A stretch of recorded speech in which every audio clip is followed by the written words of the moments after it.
How's it going, everybody? Welcome in to another episode of the Mavs Step Back Podcast. Be sure to go like, rate, and subscribe on all your favorite podcast platforms. Hit that subscribe button on YouTube, Apple Podcasts, Spotify, everywhere you listen to podcasts. We greatly appreciate it. It really helps us out, especially those of you who leave reviews. And, if you've been following this podcast for a while, you know that if you leave a review on Apple Podcasts, it automatically enters you for a chance to win future giveaways. Be sure to follow myself at Dalton_Trigg on X and my co-host Drew Johnson at Coach Drew 33, and follow along with our Mavs thoughts and conversations on there if you want to. The Mavs continue their role of dominance here lately. On Saturday night, they played in Toronto following a blowout win, a 36-point win over the Washington Wizards.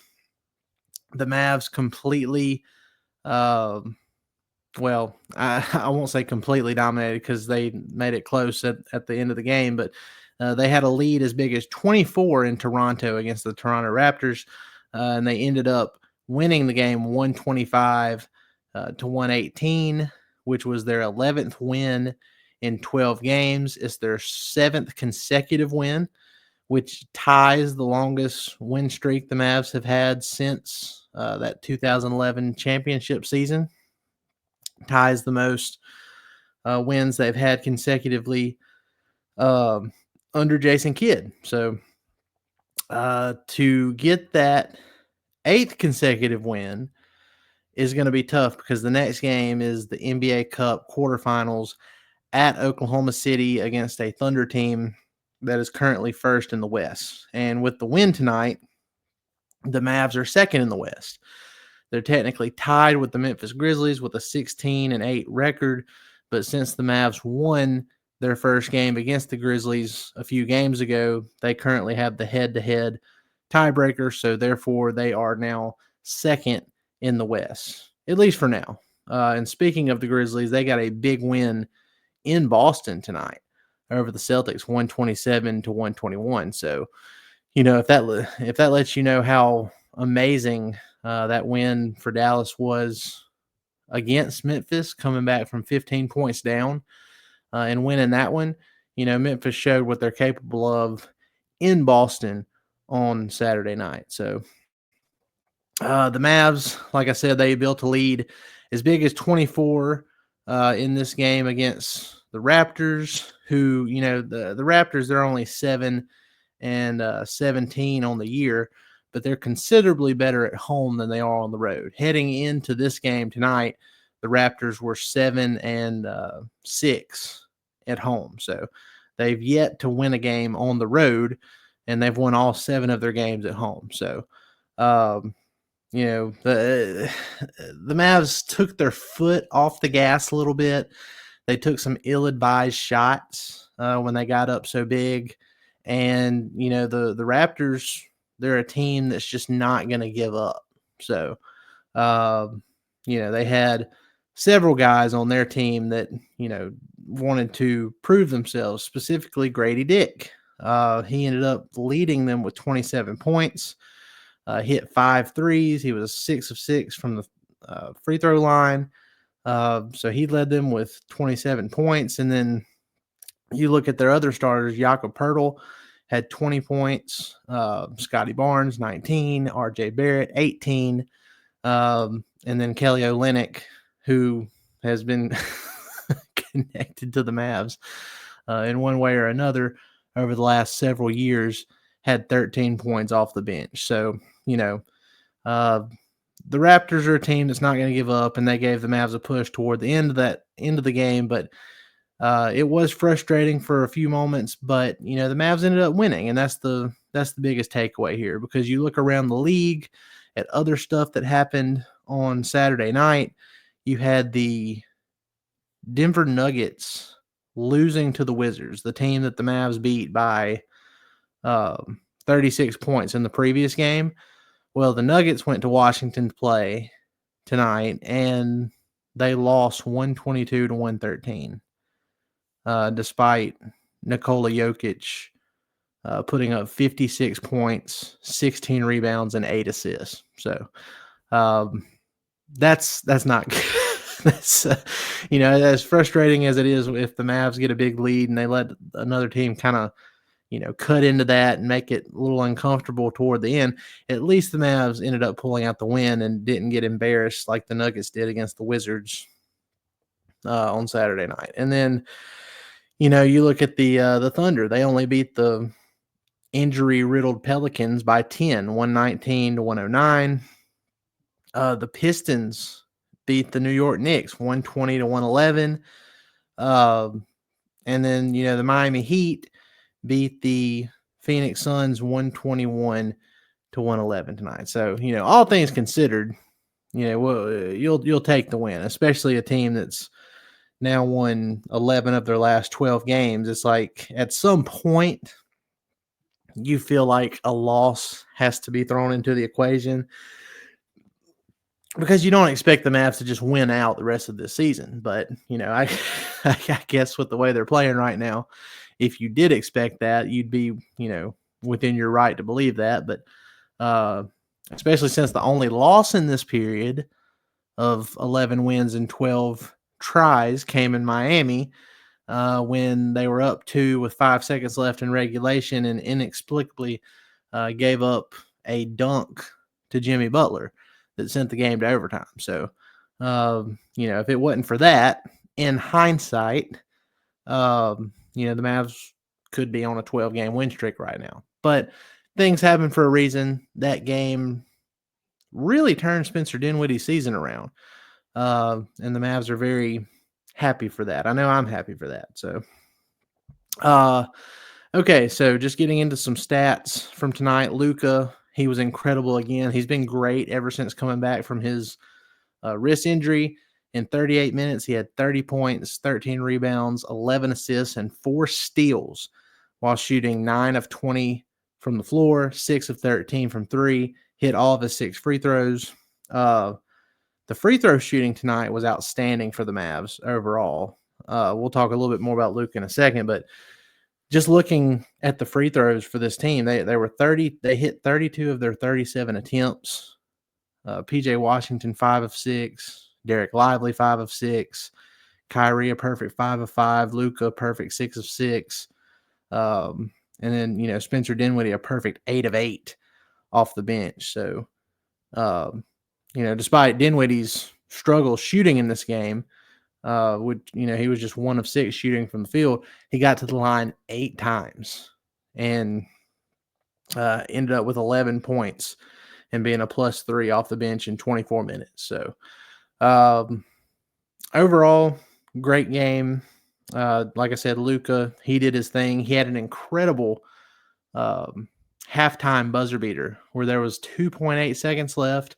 Kyrie inbounded the ball to Luka going up toward half court. And then when he got to half court, he put up a little half court one-handed floater that went in off the glass to give the Mavs a 70 to 54 lead going into the break. So Luka Magic was back. Going down the list here, Kyrie Irving wasn't too far behind Luka. He had 29 points, 9 of 14 overall shooting, hit 6 of his 9 threes, also had 6 rebounds, 4 assists, 2 steals, 1 block.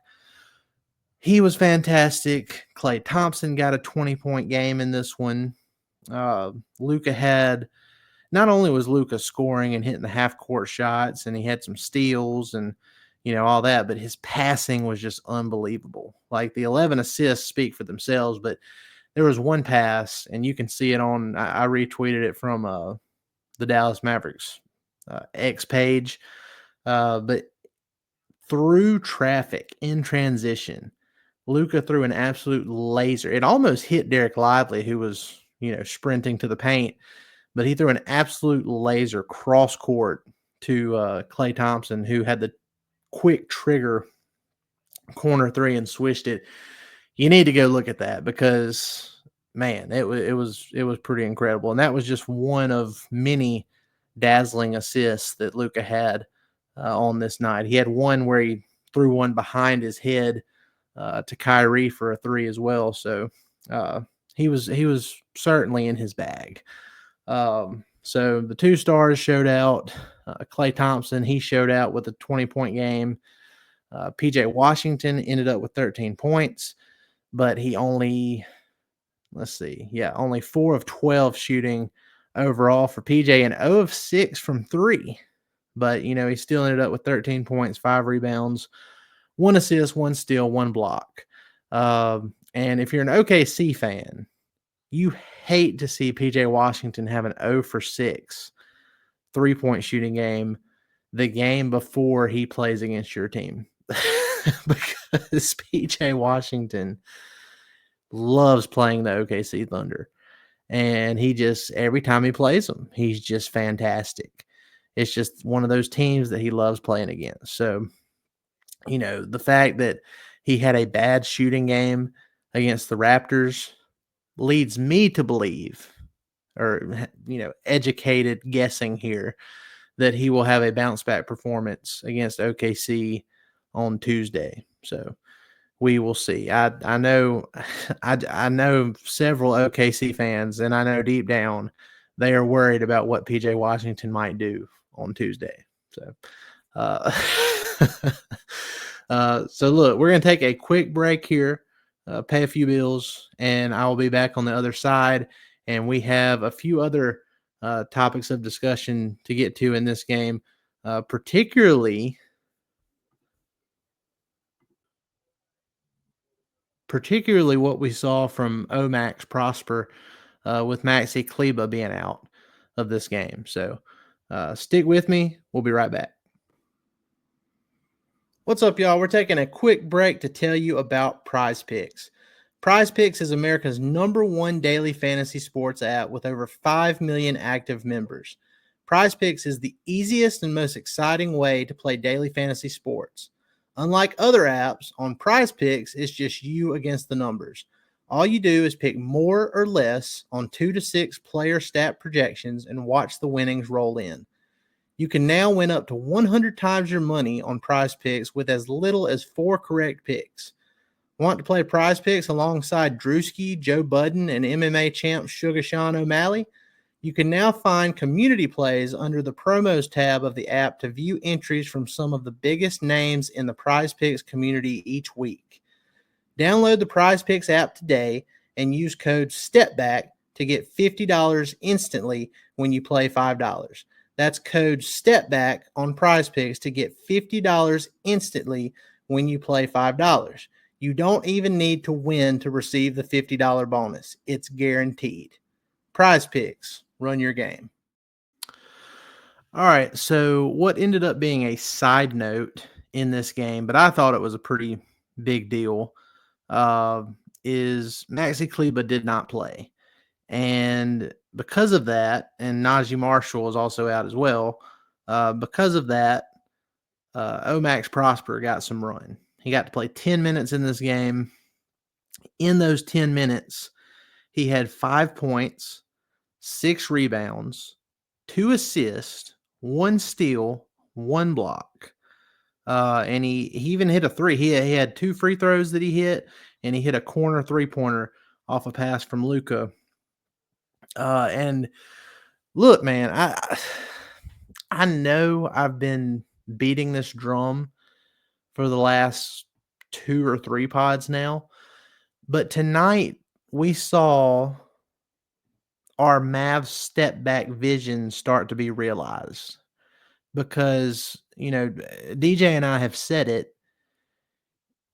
Maxi doesn't give you anything at this point. Like he's scared to shoot the ball. He's scared to pass the ball. Like he's just, every now and then he might block a shot on defense, but he really just doesn't give you anything anymore. Like I really think he's over the hill, and it's not anything that he's doing or that he can help. It's just the reality of the situation. I think his best days are behind him. And because of that, I think the Mavs would be more incentivized to give OMAX more run instead of Maxi, because even if OMAX doesn't give you much offensively, he's still giving you the same, if not more, than Maxi does every single night in much more limited minutes. And that's kind of what we saw here on Saturday night against the Raptors. Because, I mean, in 10 minutes of playing time, to have 5.6 rebounds, 2 assists, 1 steal, and 1 block, that's a lot of activity in just 10 minutes of play. And, as raw as he still looks like on offense, defensively, he is very active. He's very, comfortable playing chaotically. He can cause deflections, even if he isn't credited for a steal or a block. He causes deflections that don't show up in the box score. And, tonight, that one block that he had, it was an unbelievable chase down block in transition. That's something you don't see much of from Maxi anymore. He's capable. We've seen him do it. I've seen Maxi do it once this entire season. I can't remember what game it was, but he did have one chase down block. But, the Mavs would be very, wise to give OMAX more run in place of Kleber, because there's more upside. Not only can he provide more than Maxi can right now, but the upside is incredible, because with more reps, OMAX will become more comfortable, more confident, and being a young, tall, long wing in this league. Listen to me sound like harp there. In this league, as a player.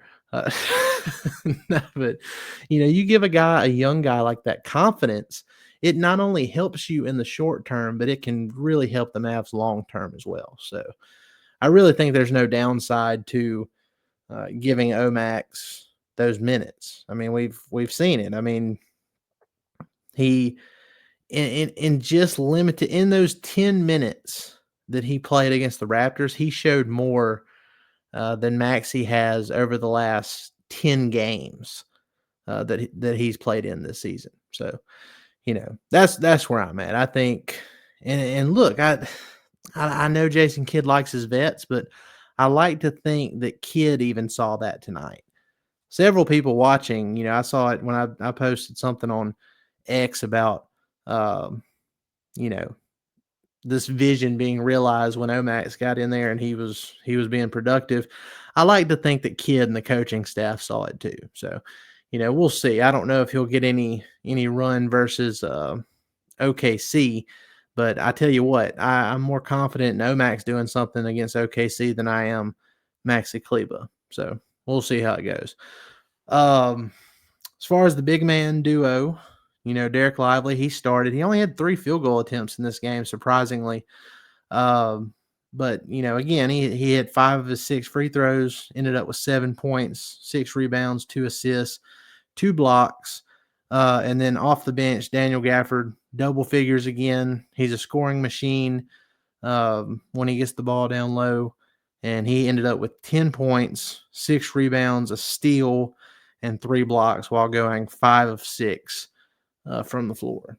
So overall, great game. Mavs shot 46.9% overall. They shot 37.8% from 3 and 86.5% from the free throw line. The Raptors shot nearly identically overall from the field, 46.2, so only 0.7 less than the Mavs did. They outshot the Mavs from 3.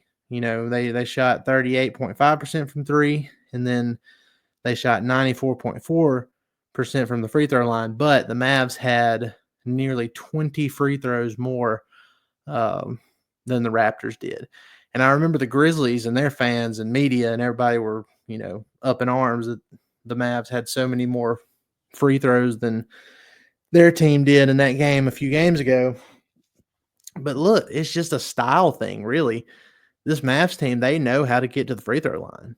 And, there have been times where the Mavs haven't gotten the benefit of the doubt. And that's typically games where Luka might get a technical foul.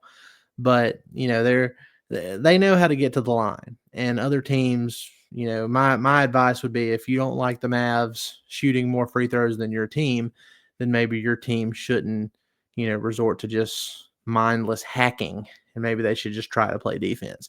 But I get it. That's easier said than done when you're going up against 3 Hall of Famers and, several key productive role players too. It's easier said than done. So, I hope this trend continues because, this Mavs team is built for playoff basketball, but the chemistry has come along so nicely that now it's translating to regular season basketball too. And it just kind of feels like they're not going to lose again.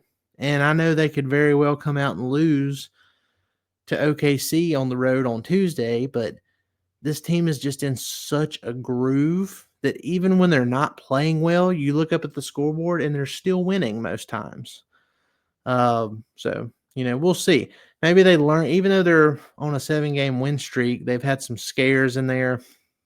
Maybe they learned from, that Grizzlies game, getting down by 15 in the fourth quarter and having to make a comeback to win that one. Hopefully that's not the case in this OKC game, because if the Mavs win against OKC, they would just be 1 game back of the top seed in the West, and they will have the tiebreaker against OKC because, they already have the tiebreaker because they're up 1-0 in the regular season series, so they'll be up 2-0 then.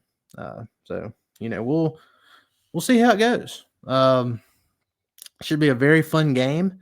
A trip to Vegas is on the line because it's the NBA Cup quarterfinals. Winner goes to Vegas to take on either, let's see, who's the other? I think it's the Warriors and the Rockets on the other side of that bracket. Let me see here. Bear with me. I should have had that pulled up, but let's see. Tuesday.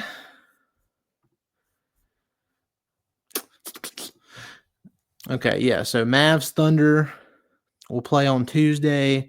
Magic Bucks play on Tuesday as well. And then the other games are Hawks, Knicks, and I was right, Warriors and Rockets. So if the Mavs win, they'll play either the Warriors or the Rockets in Vegas for the semifinals. And then we'll see, what East team makes it out of the NBA Cup bracket on that side. So, but guys, that's going to do it for another episode. Not going nearly as long since it's, just me tonight.